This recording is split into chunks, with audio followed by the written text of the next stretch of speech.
Plus importante. La chose pour laquelle nous avons été créés.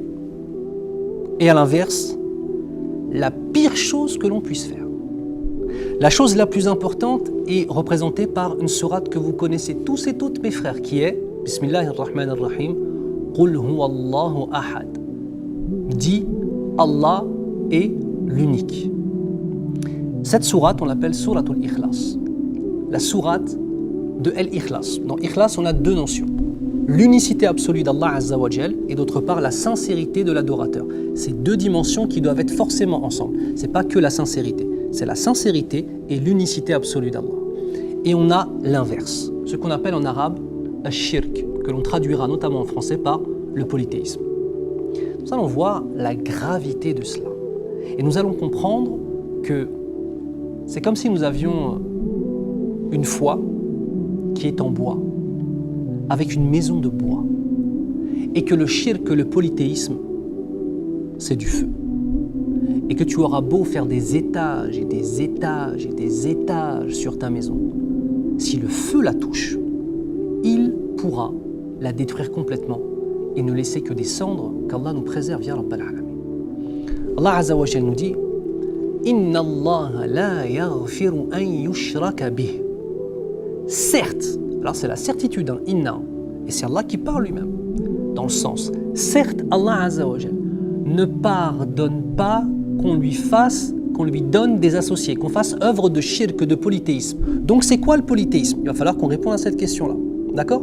Il ne pardonne pas si on meurt sur cela. Si on s'est repenti avant, c'est bon, alhamdoulilah. Inna Allah la yaghfiru an yushraka bi. Certes, Allah Azza wa Jal ne pardonne pas qu'on fasse œuvre de polythéisme. Wa yaghfiru ma duna dhalika liman yasha. Mais tout ce qui est en dessous du shirk, il pardonne ce qu'il veut à qui il veut. T'as vu? Allah Azza wa Jal nous montre que c'est lui qui décide. Et ensuite il conclut wa man yushrik billah faqad dhalla dhalalan ba'ida.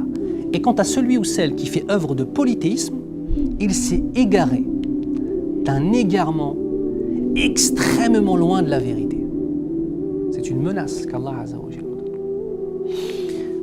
Le shirk fait partie d'une famille de mauvaises choses. Le plus petit de cette famille s'appelle as-sara'ir, les péchés mineurs. Les péchés mineurs, pour être pardonnés, il suffit de se repentir à Allah Azza wa Jal, sincèrement.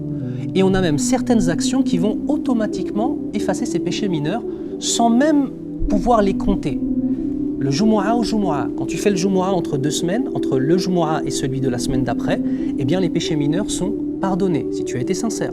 Entre 2 Ramadan, les péchés mineurs peuvent être pardonnés si tu as été sincère.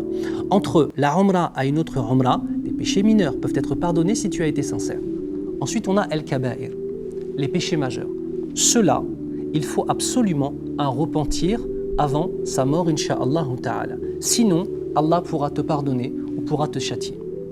Ensuite, au plus haut degré des kaba'ir, des grands péchés, nous avons ce qu'on appelle shirk al-asghar, le polythéisme mineur. Il détruit une grande part des actions qu'Allah nous préserve, mais on reste encore musulman. Ensuite, on a une limite, c'est la limite de la foi. Et au-dessus, on a shirk al-akbar, le polythéisme majeur. Qu'Allah nous préserve, c'est un polythéisme qui peut faire sortir de l'islam. Il faut néanmoins, pour dire qu'une personne est sortie de l'islam à cause d'un polythéisme majeur, revenir aux savants qui sont les seuls habilités à donner la fatwa et à dire que telle personne est sortie ou non de l'islam. Ça nous enseigne quoi? Le plus important pourquoi tu as été créé, c'est d'adorer Allah Azza wa Jal lui seul. Et le plus grand des dangers, c'est le polythéisme. C'est bon? Et si on a compris cela, on a tout compris. Si on n'a pas compris cela, excusez-moi de vous le dire, on n'a rien compris. Qu'Allah nous donne une compréhension saine, Ya Rabbal Alamin, qui nous éloigne de toute forme du polythéisme et nous accorde Al-Ikhlas, l'unicité absolue, dans la sincérité et l'unicité absolue d'Allah subhanahu wa ta'ala. Nas'alallah an yubarik fi ilmina jami'an ya Rabbal Alamin. On demande à Allah de mettre la bénédiction dans notre connaissance, Ya Rabb, wa an yaghfira lana jami'an, et qu'il nous pardonne à tous.